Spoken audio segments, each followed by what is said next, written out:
दोस्तों नमस्कार, Sunday special में आपका स्वागत है। मैं हूं आपके साथ नवेंदु शेखर झा।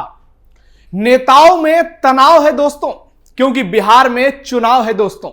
2025 का बिहार विधानसभा चुनाव प्रदेश की सियासत में एक बड़ा टर्निंग पॉइंट साबित होने जा रहा है और यह तय माना जा रहा है कि यह चुनाव प्रदेश की राजनीति की दशकों पुरानी धारा को मोड़ने वाला चुनाव साबित हो सकता है। लेकिन इस चुनाव के बीच सबसे बड़ा सवाल है, क्या इस बार बीजेपी पहली बार बिहार में अपना सीएम बनाएगी? अब तक जेडीयू और नीतीश कुमार के नेतृत्व में सरकार चलती रही है, 20 सालों का गठबंधन है। लेकिन इस बार तमाम ओपिनियन पोल्स, सर्वे इशारा कर रहे हैं कि बीजेपी एनडीए में सबसे बड़ी ताकत बनकर उभर रही है। नीतीश कुमार उम्र के उस पड़ाव पर हैं जहां राजनीतिक उत्तराधिकारी की चर्चा जोर शोर से चल रही है और यह स्वाभाविक भी है। और बीजेपी अपने संगठन, चेहरे और रणनीति के साथ पूरी ताकत झोंक रही है। अगर बीजेपी को सबसे ज्यादा सीटें मिलती है तो क्या वो पहली बार सीएम पद पर दावा करेगी? जो महाराष्ट्र में हुआ, क्या वो बिहार में होगा? क्या नीतीश कुमार पीछे हटेंगे? क्या सम्राट चौधरी, गिरिराज सिंह, मंगल पांडे या फिर कोई और नया चौंकाने वाला चेहरा सामने आएगा, या फिर महागठबंधन की वापसी होगी? तेजस्वी पहली बार सीएम की शपथ लेंगे। लेकिन प्रदेश की चुनावी जनता इस बात को लेकर लगातार मंथन कर रही है। क्या बिहार में इस बार परिवर्तन होगा? सरकार का नहीं, सीएम का, खासकर बीजेपी के कैडर। अब यह देखना दिलचस्प होगा।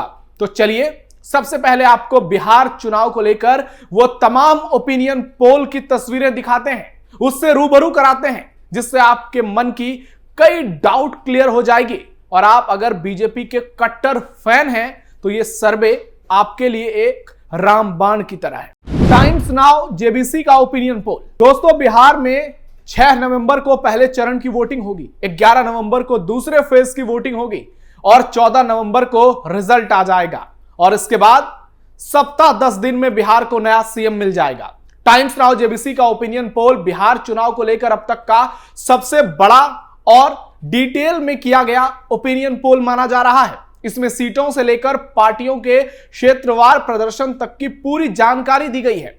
सर्वे के मुताबिक इस चुनाव में एनडीए को 131 से 150 सीटें मिल सकती है, यानी उसे बहुमत का साफ साफ मौका मिलता हुआ नजर आ रहा है, क्योंकि सरकार बनाने के लिए 122 सीटें ही चाहिए होती हैं। सर्वे के मुताबिक एनडीए में बीजेपी को सर्वाधिक 66 से 77 सीटें, जेडीयू को 52 से 58 और बाकी छोटी पार्टियों को जैसे एलजेपी, हम, आरएलएसपी को मिलाकर 13 से 15 सीटें मिलने की संभावना है। यह एनडीए को लेकर आकलन किया गया है।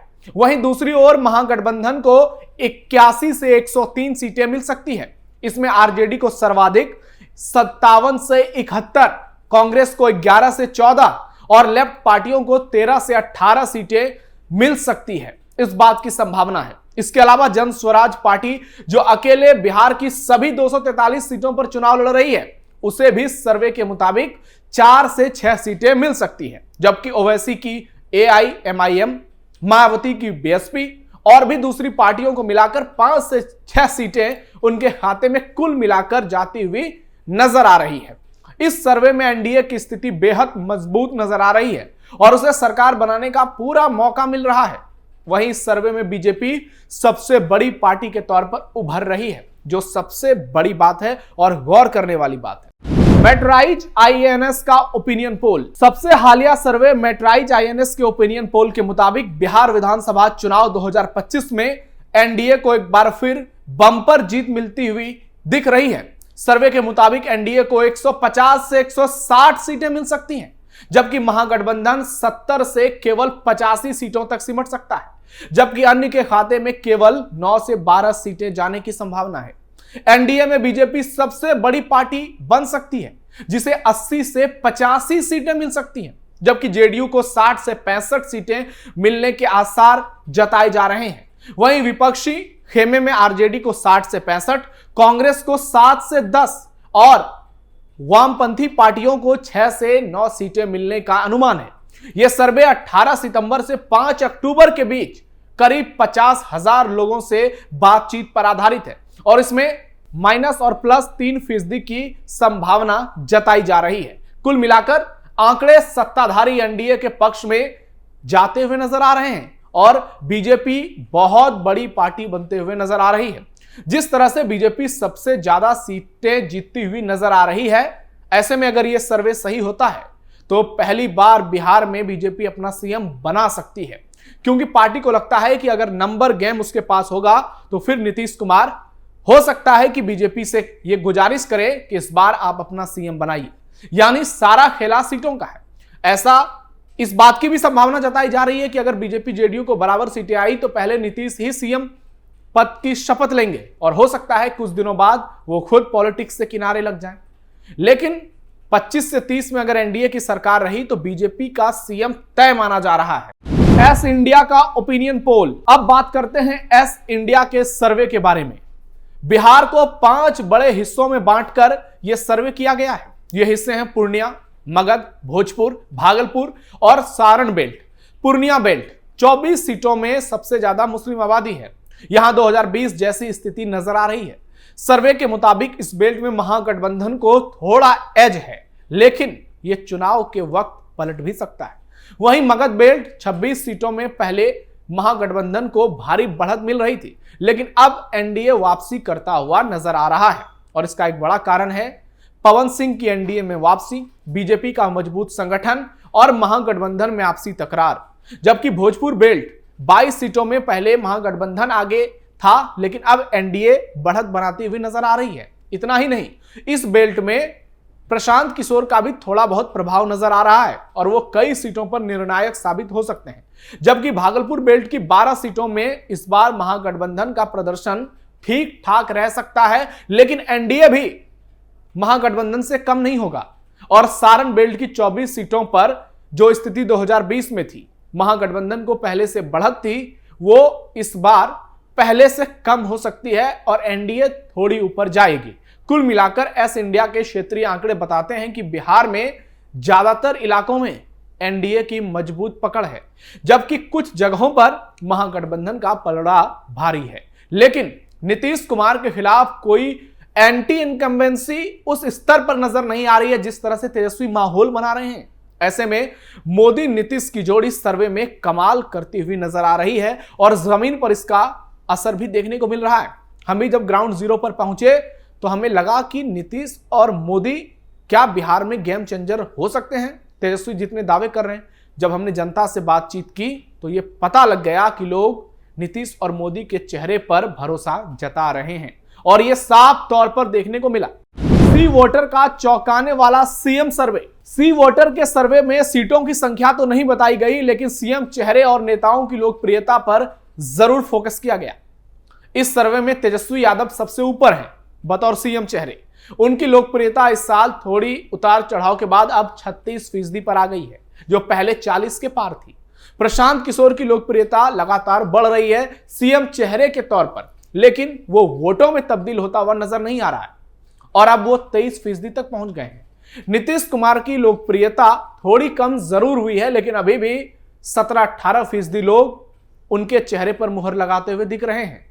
कुछ लोगों में तेजस्वी को लेकर नाराजगी है, कुछ लोगों में नीतीश को लेकर नाराजगी है, लेकिन नीतीश से नाराज लोगों की संख्या बहुत कम है और हाल के दिनों में सरकार के फैसले ने उन नाराजगी को दबा दिया है। कहा जा रहा है कि 60 से ज्यादा फीसदी लोग नीतीश के कामकाज को ठीक ठाक और बेहतर मानते हैं। चिराग पासवान और सम्राट चौधरी की लोकप्रियता पहले से थोड़ी गिरी है। कुल मिलाकर नीतीश कुमार अब भी सबसे बेस्ट सीएम चेहरे के तौर पर देखे जा रहे हैं, लेकिन प्रशांत किशोर भी तेजी से अपना ग्राफ ऊपर कर रहे हैं। तेजस्वी को भी जनता सीएम चेहरे के तौर पर देख रही है, लेकिन उसके पीछे भी कारण है। बिहार में मुस्लिम यादवों की संख्या सबसे ज्यादा है और करीब 32% आबादी यही है। ऐसे में यह आबादी पूरी तरह से तेजस्वी के साथ जा रही है और एमवाई समीकरण का वोट मोटे तौर पर तेजस्वी को मिल रहा है, इसलिए वो सीएम पद की रेस में सबसे पहले बताए जा रहे हैं। इन ओपिनियन पोल को मिलाकर देखें तो यह साफ दिख रहा है कि इस बार बिहार में एनडीए की स्थिति बेहद मजबूत नजर आ रही है। सर्वे और ओपिनियन पोल बताते हैं कि एनडीए को 150 सीटें भी मिल सकती है, 160 तक भी एनडीए पहुंच सकता है और 40 से लेकर 50% तक वोट शेयर एनडीए का हो सकता है, जो करिश्माई होगा। अमित शाह जो 100 सीटों का टारगेट लेकर चल रहे हैं वो सच हो सकता है। दूसरी ओर महागठबंधन के दावे फेल हो सकते हैं। महागठबंधन 100 के भीतर सिमट सकता है। कई सर्वे में तो 80 के भीतर दिख रहा है और कई राजनीतिक जानकार इस चुनाव को बिहार की राजनीति में एक बड़ा बदलाव लाने वाला चुनाव मान रहे हैं। और अब आपको एक और सर्वे से रूबरू कराते हैं जो इन सर्वे से थोड़ा सा अलग है और वहां कांटे की लड़ाई देखने को मिल रही है। लोक पोल का पलटता ओपिनियन पोल। दोस्तों, लोक पोल का ओपिनियन पोल बिहार विधानसभा चुनाव को लेकर बहुत अजीब है, क्योंकि एक और जहां तमाम सर्वेस एनडीए की सरकार को बढ़त में दिखा रहे हैं, वहीं लोक पोल का सर्वे बता रहा है कि महागठबंधन एनडीए से आगे निकल सकता है। इस सर्वे के मुताबिक महागठबंधन को 118 से 126 सीटें मिलने का अनुमान है, जो कि बहुमत के लिए जरूरी 122 सीटों के आंकड़ों के आसपास है। लेकिन आप तय मानिए, अगर महागठबंधन को इतनी सीटें आती हैं तो उसके लिए सरकार बनाना बहुत मुश्किल होगा, क्योंकि दूसरी ओर बीजेपी है। वहीं एनडीए को 105 से 114 सीटें इस सर्वे में दी गई हैं, जिससे वो बहुमत से कुछ कदम पीछे रह सकती है, जबकि दूसरी पार्टियों को, निर्दलियों को मिलाकर 5 सीटें मिल सकती है। वोट शेयर के लिहाज से मुकाबला काफी करीबी, जहां एनडीए को 38 से 41% वोट शेयर मिल सकता है, तो महागठबंधन को 38 से 42% वोट मिल सकता है, जबकि अन्य के खाते में 12 से 16% वोट जा सकती है। कुल मिलाकर लोक पोल का यह सर्वे यह मैसेज दे रहा है कि बिहार की सत्ता में महागठबंधन की वापसी संभव है। हालांकि अंतर पिछली बार की तरह ही नजर आ रहा है इस सर्वे के मुताबिक, लेकिन बाकी तमाम सर्वे इस सर्वे को गलत साबित करते हैं। इंडियन एक्सप्रेस की एक रिपोर्ट के मुताबिक लोक पोल को छोड़कर बाकी तमाम सर्वे में एक चीज साफ नजर आ रही है, और वो है कि एनडीए का ग्राफ बिहार में 20 साल के बाद भी ऊपर जाता हुआ दिख रहा है। और इसका सबसे बड़ा कारण है नीतीश कुमार का चेहरा, पीएम नरेंद्र मोदी का भरोसा और नीतीश मोदी की सुपरहिट जोड़ी, बीजेपी का मजबूत संगठन जो जमीन पर जबरदस्त तरीके से एनडीए के पक्ष में माहौल बना रहा है, और विपक्ष की कमजोर और बिखरी हुई नीति, आपसी टूट, सीएम पद को लेकर भयंकर लड़ाई। हालांकि आखिरी फैसला तो दोस्तों जनता को ही करना है, और यह 14 तारीख को तय हो जाएगा बाल दिवस के मौके पर। लेकिन इतना जरूर कहा जा सकता है कि इस बार का चुनाव बिहार की पॉलिटिक्स में टर्निंग पॉइंट साबित होगा, और यह राजनीति की तस्वीर बदल सकता है। कुछ लोग तो यहां तक कह रहे हैं कि शायद 2010 जैसा इतिहास दोबारा बन जाए, जब नीतीश कुमार की अगुवाई में एनडीए ने 206 सीटें जीतकर सबसे बड़ी जीत दर्ज की थी। लेकिन ज्यादा दिलचस्प यह होगा कि क्या पहली बार बिहार में बीजेपी का कोई सीएम बनेगा, या फिर बीजेपी छोटे भाई की भूमिका में ही रह जाएगी, और कौन होगा वो चेहरा जो बनेगा बिहार बीजेपी का सम्राट? कौन होगा जिसका चलेगा राज? क्या वो होंगे गिरिराज, या फिर किसी मोहन यादव, भजनलाल शर्मा, या फिर विष्णुदेव सहाय की होगी एंट्री? देखना मत भूलिएगा बिहार चुनाव से जुड़े कैपिटल टीवी के तमाम रिपोर्ट्स को, और अगली बार जब हम आपसे मुखातिब होंगे तो आपको बताएंगे इस सर्वे के बाद बिहार में जो नए सर्वे आ रहे हैं उसे लेकर अब माहौल क्या है। तो इस संडे स्पेशल में फिलहाल इतना ही। आपकी क्या राय है? क्या आपको लगता है कि बीजेपी पहली बार बिहार में सीएम बना पाएगी? कमेंट बॉक्स में बताइए। फिलहाल के लिए इतना ही, धन्यवाद।